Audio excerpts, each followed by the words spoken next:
You ask Tiger to solve. This deals with linear equations with one unknown.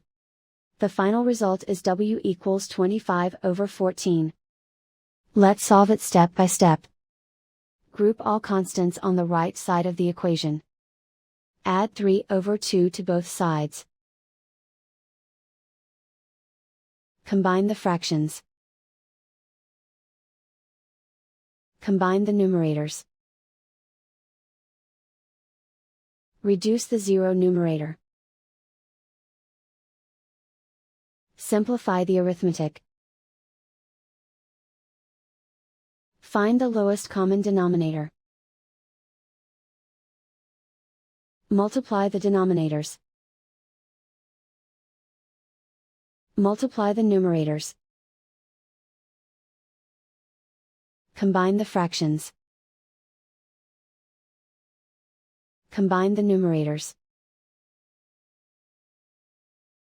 Isolate the w.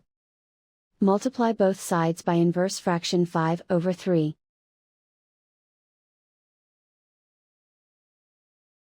Group like terms. Multiply the coefficients. Simplify the fraction. Multiply the fractions.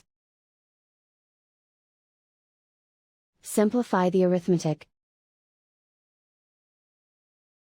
And so the final result is w equals 25/14.